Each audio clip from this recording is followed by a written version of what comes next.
Dou-vos as boas-vindas ao Novo. Temos connosco José Manuel Fernandes, licenciado em Engenharia de Sistemas e Informática, foi Presidente da Câmara Municipal de Vila Verde, deputado da Assembleia da República, mas agora é deputado no Parlamento Europeu desde 2009 e considerado dos mais influentes.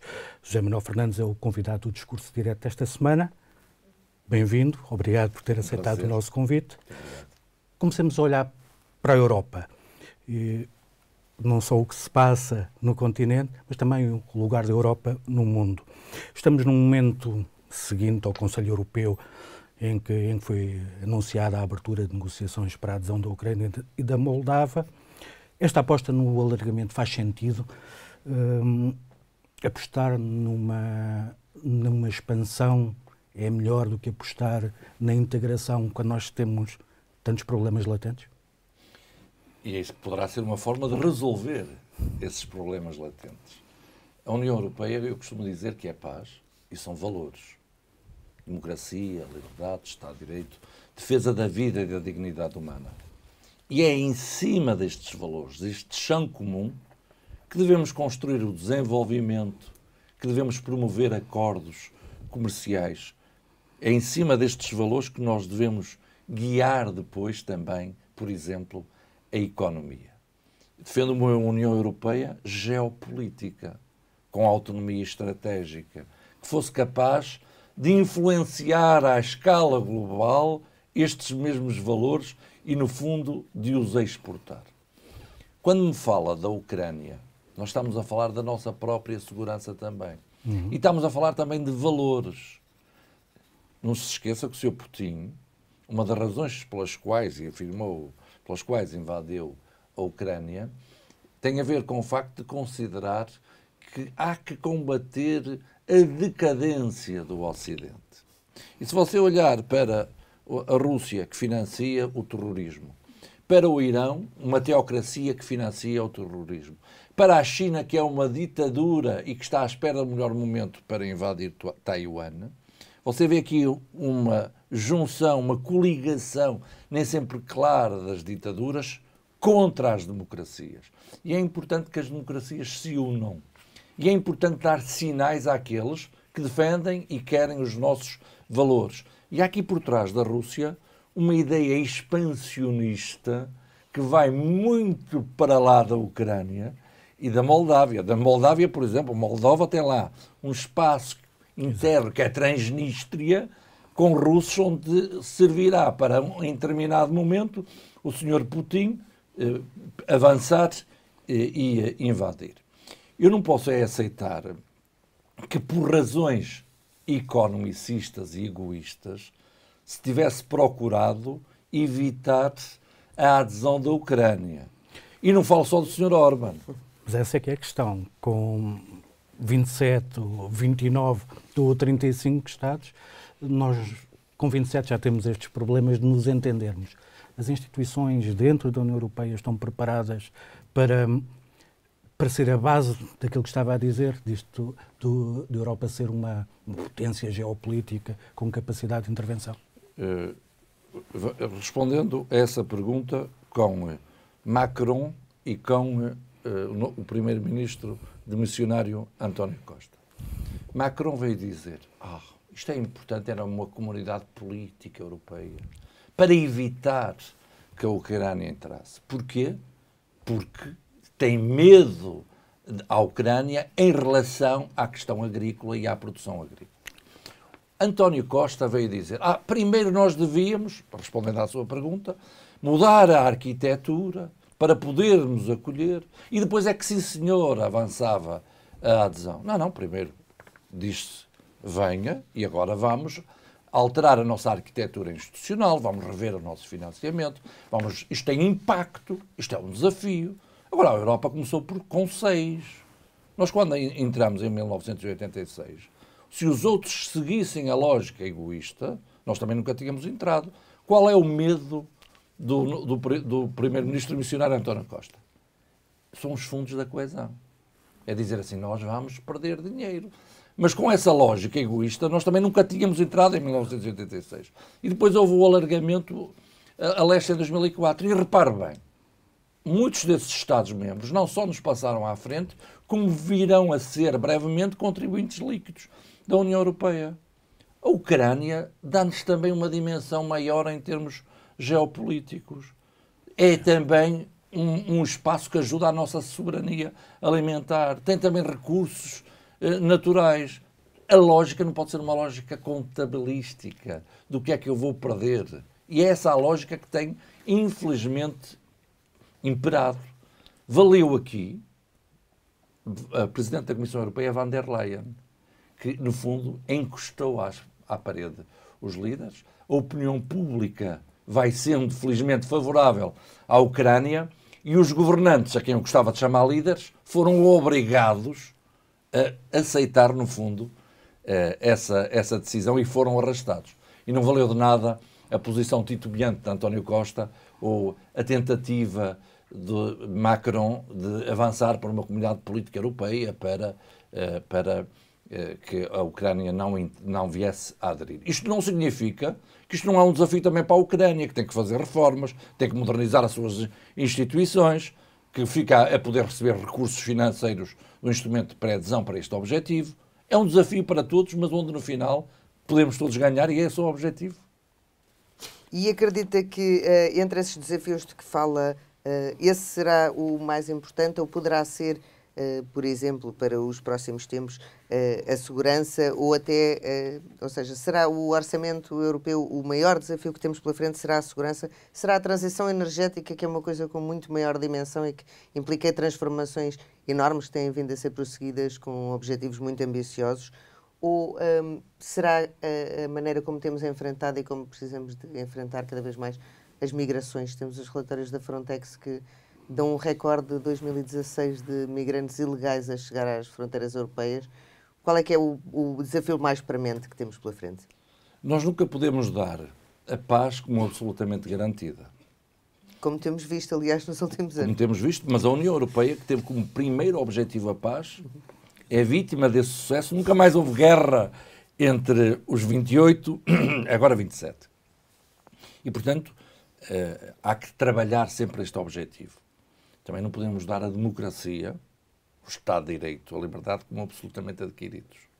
E, por isso, havendo alguns desvios na União Europeia, avançámos inclusivamente para o mecanismo do Estado de Direito, que congela fundos para aqueles que começam a violar o Estado de Direito.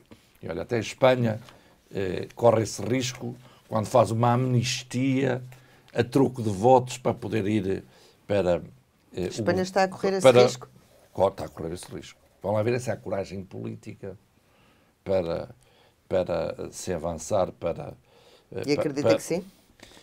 Não, havendo uma violação do Estado de Direito, não é por ser Espanha, Alemanha ou França que não se deve atuar. Agora, não há, eu costumo dizer convictamente que não há bons ditadores. Nem de esquerda, nem de direita. Nem há bons radicais. Nem há bons violadores do Estado de Direito. Quem viola o Estado de Direito, seja de esquerda ou de direita, deve ser, no fundo, responsabilizado e as regras devem ser para todos. Mas deixe-me vir à sua pergunta também dos desafios. Nós temos desafios brutais à escala global. Um deles é o desafio climático. Estejamos onde estivermos, temos esse desafio. E, portanto, exige uma responsabilização coletiva. A União Europeia, ainda que tenha menos de 8% das emissões, está a fazer a sua parte, tem a lei do clima e deve fazer isto, já agora, também sem um novo radicalismo que existe, que é o radicalismo verde. Nós, neste momento, temos o radicalismo de esquerda, o radicalismo de direita e o radicalismo verde. Nós, para atingirmos os objetivos, temos de os atingir com as pessoas, falando-lhes de verdade, planeando. A firmeza, a ambição e o gradualismo devem estar aqui combinados, caso contrário, é a extrema-direita e os negacionistas que passam, no fundo, a governar e a impedir que os objetivos sejam atingidos. Mas temos mais desafios. Um desafio que começa a ser global é o das migrações. Há o desafio do aumento da população, que é, somos 8 mil milhões de pessoas. Em 2050, 9 mil milhões. Mais de metade a viver nas cidades. Isto é um desafio brutal. A escassez de recursos naturais é um outro desafio. Na União Europeia, o maior desafio que temos, ninguém fala nele. E é um desafio pelo qual vamos definhar. É a natalidade. Nós, felizmente, que vivemos mais tempo, é bom, mas nascem cada vez menos crianças. E somos dos sítios onde há mais direitos sociais. Repare só nisto. Nós, neste momento, somos menos de 6% da população mundial. Mas aqui estão mais de 40% da despesa, está mais de 40% da despesa social do planeta. E só temos 21%. Também faz sentido, não é? 21% do PIB. Não, 6% menos têm Mas acesso a 40% da despesa social do planeta. Mas muito mais velhos, portanto, a precisar de muito mais cuidados. 94% têm acesso ao resto. Isto é um desafio brutal para o nosso Estado Social, e implica uma outra coisa. É que como estamos a ficar mais velhos, também precisamos de mão de obra. Precisamos de migrações. Agora, há aí a migração irregular e a migração regular. E a migração exige também uma outra coisa, que é uma solidariedade europeia. Que é uma ação conjunta. E que não pode ser feita também com base em radicalismo. Uns, não entra ninguém. E outros, vamos pôr barcos e aviões para que entrem todos. Isso, claro que isso é o desastre e não funciona. Portanto, tem que ser feita, tem que ser regulada, mas tem que haver uma solução europeia para este objetivo. Ora, claro que nós continuamos a ser, primeiro pelos nossos valores e depois precisamente pelos direitos sociais que temos, o Estado Social que temos, o espaço no mundo onde melhor se vive. E nós devemos não só valorizar, nem sempre temos esta percepção, e somos muito negativos, como trabalhar para manter este objetivo. Claro que ser solidário implica também receber os outros. Porque é que toda a gente quer entrar na União Europeia? É precisamente pelas questões dos valores e pela questão económica e pela questão do Estado Social. Para nós vencermos estes desafios todos, onde há um outro específico nosso que é o desafio da união da energia, o abastecimento e a segurança energética. Não podemos ser egoístas. A união da energia para nós é essencial. É inaceitável que as interconexões e aqueles que falam na Europa geopolítica e na autonomia estratégica, como o Sr. Macron, depois não quer deixar passar a nossa energia nos Pirineus. É essencial, um país periférico como nós somos, que estas interconexões existam. Como também em termos ferroviários, ligado às alterações climáticas, se nós não avançarmos para a bitola europeia e tivermos que andar a fazer transbordo em Espanha, claro que a ser uma ilha. Claro que são eles que lucram, diminui a nossa competitividade e isso prejudica-nos. Portanto, nós estes desafios vencemos-los se atuarmos em conjunto, de forma solidária, de forma concertada, planeando. Porque neste momento, por exemplo, os Estados-membros, e falou do orçamento, se há coisa que não lhes falta é dinheiro.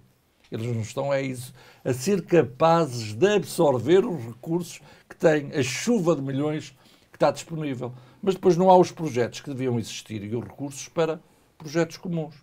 A investigação, temos o maior programa de investigação. Foi essencial para a produção da vacina. A União da Saúde, devemos reforçá-la.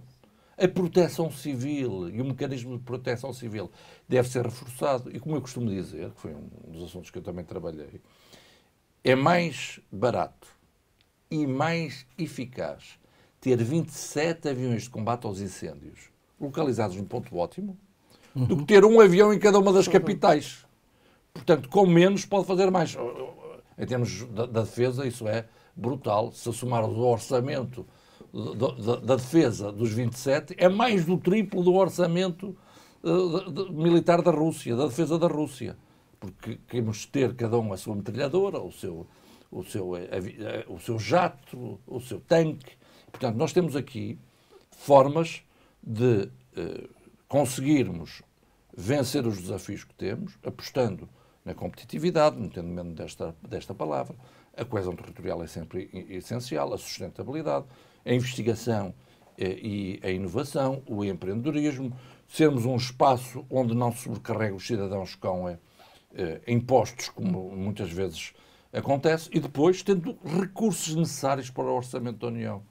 E recursos que implicam, e toda essa ação implica um alinhamento que nem sempre existe, sobretudo nesses temas mais fraturantes, como a questão das migrações e da imigração ilegal. É possível conseguir-se essa união no momento em que, como aquele que vivemos, temos posições tão extremadas?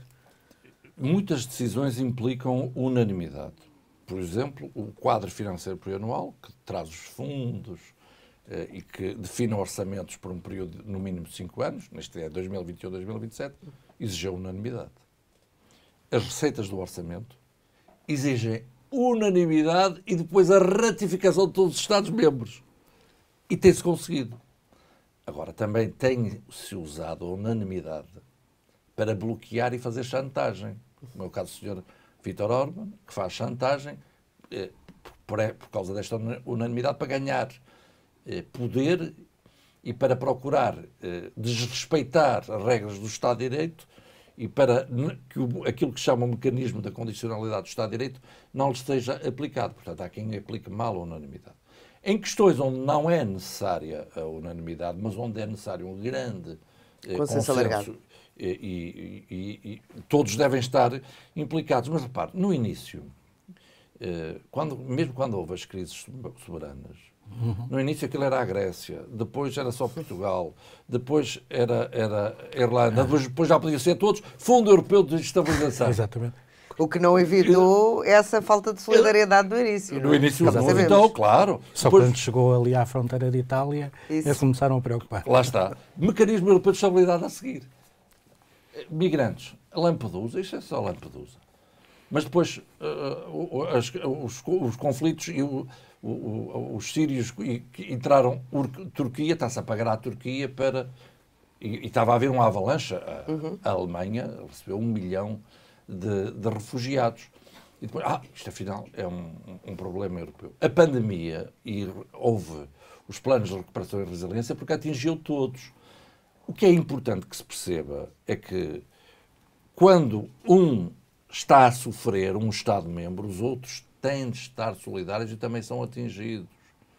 E a lógica dos egoísmos nacionais, infelizmente, ainda existe. Muitas vezes só se decide à última da hora para dizer assim, bem, tivemos que decidir assim, porque caso contrário era pior também para nós. Ora, esta é uma lógica que ainda, infelizmente, vai existindo, mas que não deveria existir. Por isso é que a União Europeia é reativa. Passa a vida a reagir, quando devia ser proativa. Quando devia trabalhar era no evitar-se os problemas. Mas quando se trabalha para evitar-se os problemas, não se sente que podia haver um problema e não há um ganho político. Não se consegue antecipar. Mas por isso é que eu dizia que precisávamos de líderes. Nessa vontade de antecipação, ou essa vontade de antecipação está por trás desta vontade de acelerar o acordo do Mercosul, que aliás sairá desta entrevista direto para a Argentina. Eu sou um defensor do acordo Mercosul, que mais uma vez é mais que um acordo comercial. O acordo Mercosul daria aqui uma força geopolítica enorme. União Europeia e Brasil, Argentina, Paraguai e Uruguai são mais de 750 milhões de pessoas. São cerca de 10% da população mundial, para percebermos o que é que estamos a falar. É quase 1/4 do PIB mundial, quase 25% do PIB. E este relacionamento, baseado nos valores, reforçaria esses valores, daria força geopolítica e, claro, que depois tem que haver ganhos económicos. É um desafio, mas eles têm, estes países têm matérias-primas, nós temos tecnologia. Isto tem que ser feito de uma forma win-win. Não pode ser feito... Eles têm lítio. Nós vamos lá buscar o lítio e pomos aqui o lítio. Não, eles têm lítio, nós damos tecnologia, há ali uma fábrica de baterias e ganhamos todos com isto. Isto teria um impacto ainda maior do que aquilo que pensamos, e para Portugal era essencial, porque teria impacto, por exemplo, inclusivamente, não só no resto da América Latina, que podia ser vista depois isto como um bom exemplo, e é um grande mercado interno que ali existe, como, por exemplo, em África. O Brasil e a América Latina têm muita força em África. Nós temos esquecido, a União Europeia tem esquecido a América Latina, tem esquecido a África. Quando nós temos grandes responsabilidades e não há espaços vazios. Quando nós não ocupamos o espaço, outros que são ditaduras ocupam. esse mesmo espaço. E por isso eu defendo este acordo alicerçado numa palavra que é a cooperação. Nós temos que cooperar, que reforçar essa cooperação. Eu sou presidente da delegação União Europeia-Brasil.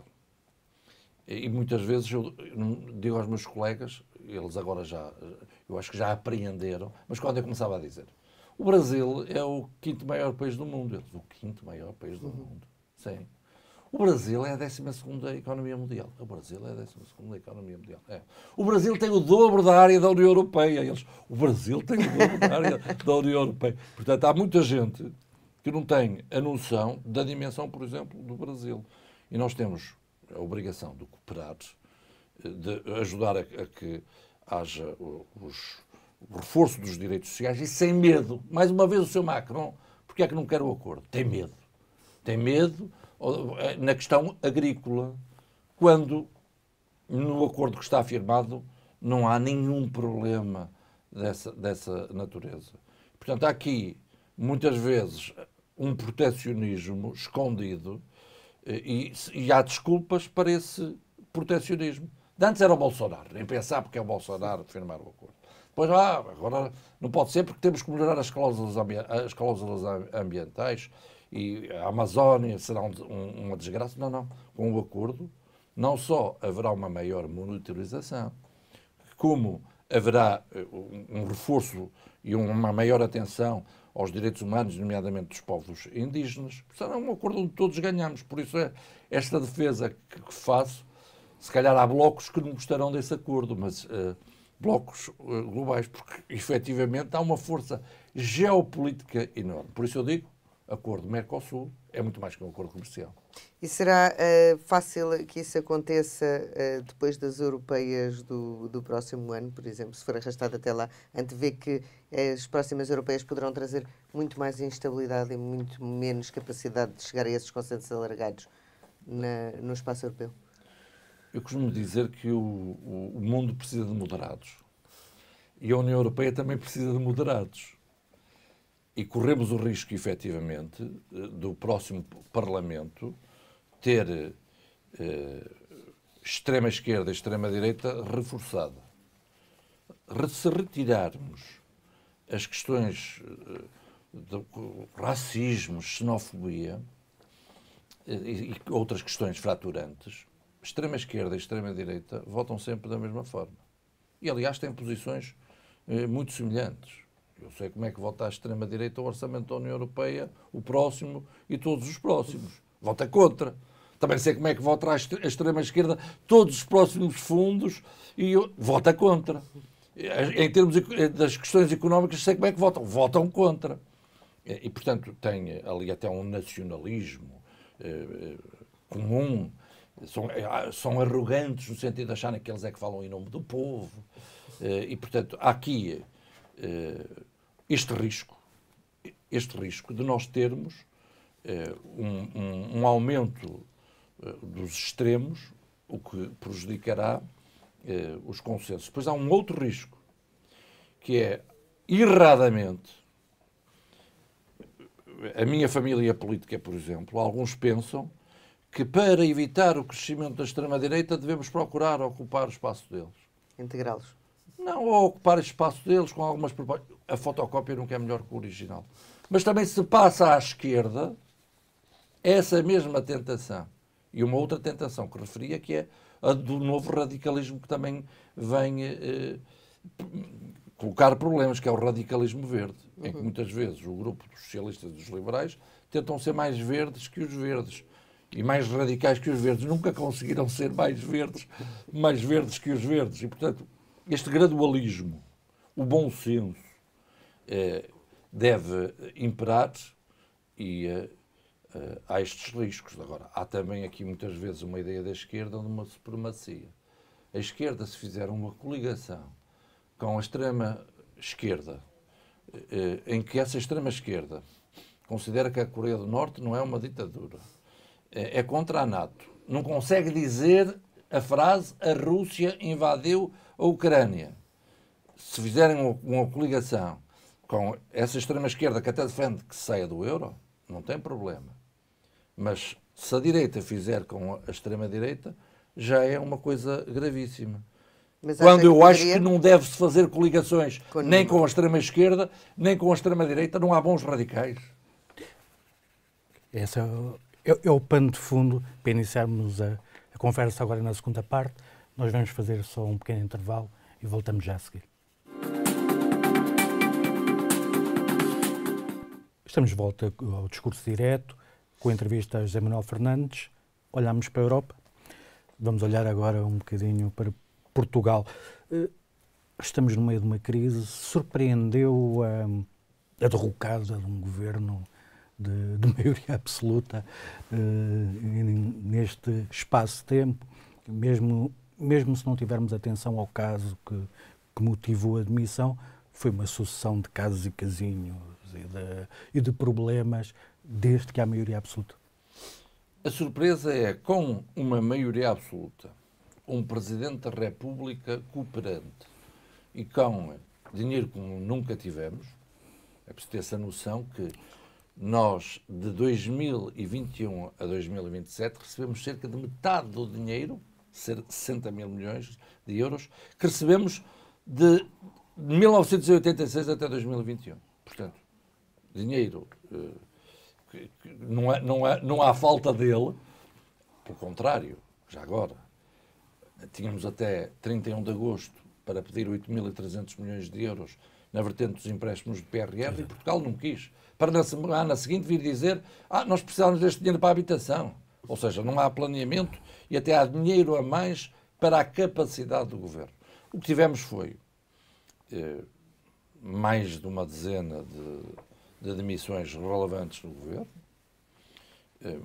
demasiados casos, e depois uma demissão que não é por causa do parágrafo que aconteceu, que ela teria, face à gravidade do que aconteceu, teria necessariamente de existir.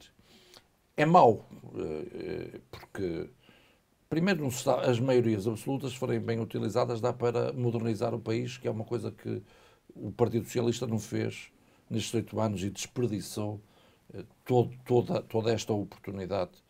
E é um custo que nós pagaremos. Em termos europeus, também é péssimo. Os meus colegas perguntam, mas o que é que se passa? Como é que é possível? Um ex-primeiro-ministro detido e à espera de um processo. Agora, este primeiro-ministro, acontece isto, chefe de gabinete com 75 mil euros em notas no gabinete. Isto cria uma péssima imagem. Eu acho que é preciso não só virar a página, como mudar de livro. É preciso mudar a forma de atuar. Nós temos que ter um governo que não tenha medo da palavra competitividade, que goste da iniciativa privada, que queira produzir riqueza, que implemente o empreendedorismo, que não sobrecarregue os portugueses com impostos. Mas um governo que passa a vida a iludir, a construir narrativas, a adiar, não planeia nada, vai usando a tempestade de milhões que tem para tapar buracos, para esconder a sua incompetência e para substituir o orçamento do Estado, que isto é altamente preocupante. Não sei se há noção, mas nós somos, na União Europeia, o país que mais depende do orçamento da União para o investimento público. Cerca de 90% do investimento público em Portugal tem origem no orçamento da União Europeia. Pois ninguém se possa admirar quando o nosso orçamento de Estado não faz aquilo que lhe compete e até utiliza os fundos para substituir aquilo que deveria fazer. Não nos podemos admirar que outros países de leste não estejam a passar à frente. E nós estamos, em termos de riqueza produzida por pessoa, a cair desde 2015 consecutivamente. E os portugueses, apesar de tudo isto, estão a empobrecer. Como é que eu posso aceitar que 460 mil trabalhadores estão numa situação de pobreza? O rendimento médio em Portugal desceu em 2022 e foi o único país na União Europeia onde o rendimento médio desceu. E só descer o rendimento médio obrigava a que estatisticamente houvesse um menor número de pobres, porque a definição de pobreza é aquele que tem menos de 60% do rendimento médio. Ora, quando o rendimento médio se aproxima do rendimento mínimo, chamemos-lhe assim, tem zero de pobreza, ainda que todos estejam muitíssimo mais pobres. E, portanto, o aumento do número de pobres foi algo que aconteceu. A pandemia veio para todos. As crises vieram para todos. Mas há alguns que até entraram depois da União Europeia e passaram à nossa frente. Estamos a perder oportunidades. E aí, a maioria absoluta, um presidente cooperante e os recursos todos que existem, seriam uma oportunidade fortíssima para nós nos modernizarmos, para nós criarmos riqueza, porque nós somos um país verdadeiramente espetacular. Nós somos um país com um clima brutal, uma gastronomia excepcional, um povo trabalhador, grandes universidades. Segurança. Um país seguro. Nós temos tudo. Agora, depois, há coisas que o dinheiro não resolve, como eu costumo dizer. Não resolve a burocracia. A lentidão da justiça administrativa. Não resolve. Portanto, não nem resolve a falta de planeamento. Porque uma das coisas que nós devemos fazer, em vez de fazermos a pergunta o que é que há aí a fundo perdido, eu também quero, é que país é que nós queremos em 2030? Em termos de educação, de competitividade, de exportações, de redução da pobreza, de investigação. Que país é que nós queremos? E depois olhávamos para os fundos e dizíamos, pronto, agora vamos com o orçamento do Estado, com os fundos, com os privados, com programas da União Europeia que são esquecidos, como a InvestEU que negociei, vamos construir aqui o desenvolvimento do país, tendo objetivos nacionais e regionais. Porque é importante depois também a coesão territorial. Mas foi uma oportunidade lamentavelmente perdida. E olhando para o quadro político, temos assistido ao PS a perder um bocadinho depois desta derrocada do governo da maioria absoluta, mas o PSD não tem conseguido afirmar-se como uma óbvia alternativa. O que é que está aqui a passar-se? É uma questão de liderança? É uma questão de falta de mobilização? O PSD afirmou-se, desde logo, com base, por exemplo, em propostas. Mas não está a conseguir descolar nas sondagens, por exemplo? Pode não estar a conseguir ainda passar essas propostas. Propostas na área da habitação, na área fiscal, na área dos professores da educação, do Serviço Nacional de Saúde, porque este governo conseguiu fazer uma coisa verdadeiramente desastrosa, que é, com a chuva de milhões, com a carga fiscal no máximo, dizendo que quer proteger os mais pobres, não só aumentou o número de pobres, como depois deu um Serviço Nacional de Saúde que está um caos, e um sistema de educação onde a escola pública cai consecutivamente. E isto avaria, desde logo, na área da educação, o elevador social. O PSD apresentou propostas para isto tudo. Ora, se calhar, elas não... E não havia, sequer, eleições antecipadas. Agora, admito que elas não tenham ainda chegado à população e não se tenha conseguido transmitir para a população. É preciso também perceber-se que desde que, por outro lado, desde que Luís Montenegro chegou ao PSD, tem havido um PS a diminuir e um PSD a crescer. E, portanto, mas isso é mais de mérito do PS e dos casos e casinhos e de toda esta e dessa falta de capacidade de PSD de subir crescer. É mérito do PSD. Também é evidente que há de mérito do Partido Socialista. Mas nas próximas eleições, de 10 de março? 10 de março, vamos ter Luís Montenegro e Pedro Nuno Santos. Pedro Nuno Santos que não serviu para ministro, que se veio embora porque não servia para ministro, mas agora quer ser primeiro-ministro. Alguém que despacha por WhatsApp uma indemnização, que é desautorizado pelo primeiro-ministro. E que, no fundo, também ele é um radical, que se calhar estava melhor no Bloco de Esquerda do que no Partido Socialista. E os portugueses vão ter de optar aqui entre Luís Montenegro, que está a construir uma equipa alargada, com nomes da sociedade Civil, que sem saber que havia eleições já tinha propostas concretas para o país, que o Partido Socialista depois veio copiar, ainda que tenha copiado mal. E tem também ambição. E é preciso ver que nós não podemos estar... Há bocado eu dizia que é preciso não só virar a página como mudar de livro. Não é com os mesmos e com aqueles que não serviram e que já estiveram no governo que nós vamos alterar a situação. Se com António Costa correu mal, com alguém que, no fundo, foi despromovido, correrá pior. E António Costa vai sentar-se, provavelmente, consigo no próximo Parlamento Europeu? Não ficaria surpreendido. Aí veremos.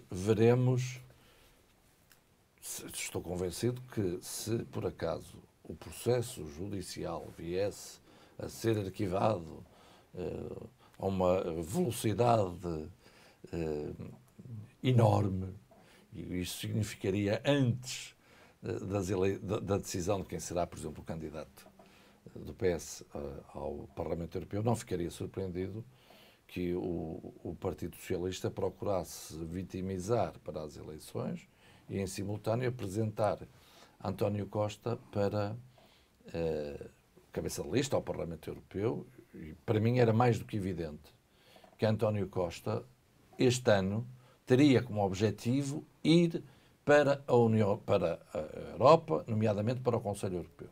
Portanto, se não houvesse esta crise, eu estou convencido que existiria a seguir uma crise e que, no fundo, também terá...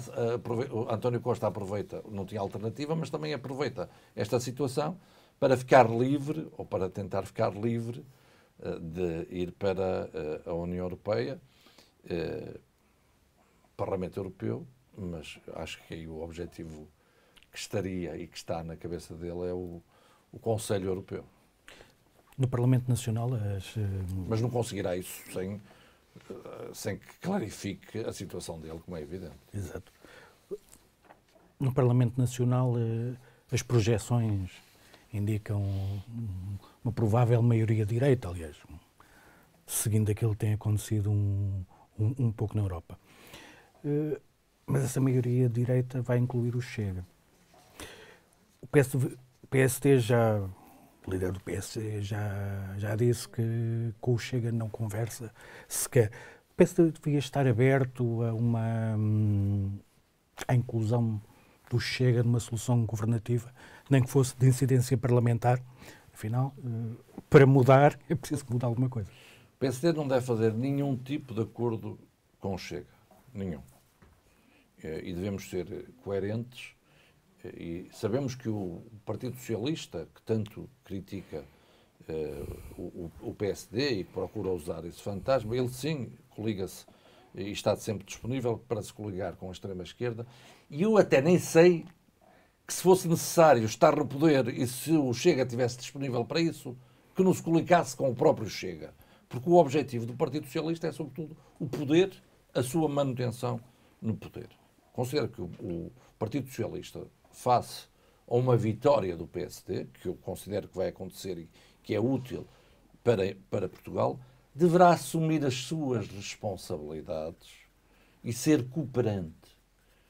António Costa inverteu em 2015 aquilo que era um princípio que eu considero positivo, que é que quem ganha deve procurar formar governo. Ele inverteu esse princípio. Eu acho que devíamos voltar à normalidade. Quem ganha deve governar. E acha que fazia sentido, nesse quadro e para garantir a governabilidade, haver um bloco central, por exemplo? Um bloco central em termos de governo, não sou a favor disso.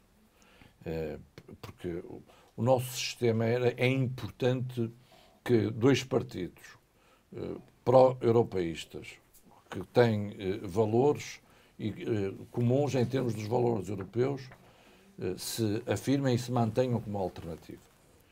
E portanto, considero que quem ganha deve governar e quem perde deve contribuir, como o PSD já fez no passado. O PSD viabilizou governos do Partido Socialista aprovou orçamentos. Quem veio, no fundo, a alterar a normalidade foi António Costa, com a geringonça, e uma geringonça onde os resultados da sua atuação se veem hoje, porque não é de repente que o Sistema Nacional de Saúde fica pior, não é de repente que o Sistema Nacional de Educação fica pior. É o resultado de uma visão onde se procura nivelar por baixo, onde não se gosta da iniciativa privada e onde não se percebe que esta visão o que faz é contribuir para o aumento da pobreza. O que faz é excluir portugueses mais pobres do Sistema Nacional de Saúde e do sistema de educação, nomeadamente a escola pública. Portanto, o Partido Socialista aí tem que assumir as suas responsabilidades. Vai perder, deve ser cooperante. PSD sozinho ou uma AD com o CDS e, eventualmente, com a Iniciativa Liberal? Com a Iniciativa Liberal está claro que já está excluído por vontade da própria Iniciativa Liberal, e considero que a Iniciativa Liberal vai pagar um preço por isso, à semelhança do que aconteceu, por exemplo, na Câmara Municipal de Lisboa. Com o CDS, se existir essa coligação, ela terá que ser, obviamente, boa para ambas as partes, e é natural que exista. O PSD e o CDS estão coligados em muitas câmaras municipais. O PSD e o CDS já estiveram num governo de salvação nacional. O PSD e o CDS estão no mesmo grupo político no Parlamento Europeu. Portanto, essa coligação é natural que ela surja. Se não surgir, obviamente também não haverá drama nenhum, estou certo, para nenhum dos partidos. Tem sido muito crítico da forma como foi delineado e como tem sido concretizado o PRR. Aliás, já falámos disso. O que é possível fazer para se alterar aquilo que foi feito? Um novo governo tem possibilidades de fazer alguma coisa diferente ou estamos condenados ao que já foi feito? Os prazos apertam. Neste momento o PRR tem 2026 como data de fim. Eu sou daqueles que defende que essa data seja prorrogada. E ao contrário do que diz a Comissão Europeia, não é preciso unanimidade para prorrogar esta data, basta a vontade política dos Estados-membros. E até fazia sentido que o PRR e o Portugal 2030 tivessem a mesma duração, para termos sinergias, para termos complementaridades. Portugal 2030 já agora vai até 2029, porque no final há aquilo que se chama a regra N mais 2. Portanto, se fossem em simultâneo, tanto melhor. Isso daria tempo para se procurar alguns ajustamentos. Porque o objetivo dos fundos deve ser a qualidade também. Eu que tenho insistido tanto nesta frase. Não basta gastar, é preciso investir. É preciso, no fundo, gastar bem. Porque muitas vezes nós dizemos assim, é importante é que se executa a 100%. E os resultados? Não olhamos para os resultados. Nós temos que olhar para os resultados. Nós devemos procurar resultados. Agora, nós não estamos preparados para... Não temos projetos de qualidade. Nós não planeamos. Habitação. Porquê é que não quisemos uma parte daqueles 8.300 milhões de euros que dispensamos num investimento que é reprodutivo? Em Portugal, nós ainda temos muitos problemas de saneamento básico. Em Portugal, nós vamos ter problemas no abastecimento público de água. É preciso investir na eficiência dos sistemas, onde há grandes perdas de água, na interligação de sistemas. Olha, para a agricultura, nós precisávamos de reservar água. Exato. Nós em Portugal não temos falta de água. Nós não sabemos armazenar a água e deixarmos que ela vá toda para o mar. E, portanto, há aqui muito investimento, só nestes dois exemplos, a fazer. Quer na água para a agricultura, quer no saneamento básico, na habitação, mas por isso precisamos de projetos prontos. Depois ainda há outra coisa que era essencial, é a mobilidade, até dentro das cidades. Nós temos muitas autoestradas, mas em algumas áreas populacionais a mobilidade é péssima. Se não for de carro, não consegue. E, portanto, há aqui investimentos também na mobilidade que eram essenciais. Mas há uma pergunta que é básica, que é o que é que queremos? O que é que queremos fazer? Depois de saber o que é que queremos, nós devemos, e consensibilizarmos isso, nós devemos ter os projetos prontos para este objetivo. E nós estamos na União Europeia desde 1986. Nós já devíamos não só ser utilizadores dos fundos, como eu costumo dizer, como programadores. Nós limitámos a dizer, o que é que há aí? Pronto, então como dá jeito agora é isto, eu também quero, vamos fazer. Em vez de nós planearmos, de programarmos, e ser programadores dos fundos, é usar aquilo que é garantido. Nós temos uma espécie de um rendimento mínimo garantido plus. É um rendimento garantido dos 23.500 milhões de euros do Portugal 2030, mais agora os 22 mil milhões de euros do PRR, isto está garantido. Mas é que há muitos fundos que não estão garantidos e que devíamos olhar para eles. InvestEU, onde os privados poderiam também entrar. Ter uma atitude fortíssima em relação ao programa de investigação com as universidades e ajudando-os para irem a estes recursos. Portanto, nós devíamos saber programar, em vez de ser mero utilizador. Para terminarmos, já ultrapassámos o nosso tempo. Está no Parlamento Europeu desde 2009. Ainda pensa em mais um mandato ou esse ciclo está encerrado e está na altura de regressar? Eu estou disponível para mais um mandato. Eu sou coordenador do Partido Popular Europeu na Comissão dos Orçamentos. Tenho trabalhado os fundos, o Plano Financeiro Plurianual, fui negociador do Plano Juncker, depois do InvestEU, sou negociador permanente das receitas do orçamento, trabalhei também no mecanismo de recuperação e resiliência que deu origem aos PRRs. Tenho consciência do trabalho positivo que tenho feito para a União Europeia e para Portugal e também para o meu território, que é o Minho, que eu nunca esqueço. Costumo dizer que sou minhoto, português e europeu e nada disto é incompatível, e não é mesmo. E, portanto, tenho ali funções de enorme responsabilidade, mas que eu considero que têm sido muito úteis à União Europeia e muito úteis a Portugal, e estou disponível, mas há uma coisa, é que quem decide depois esta disponibilidade, quem a agarra ou não, é a liderança do partido. José Manuel Fernandes, muito obrigado. Obrigada. Obrigado. Obrigado também a quem nos acompanhou. Esta entrevista pode ser lida na edição impressa do Novo.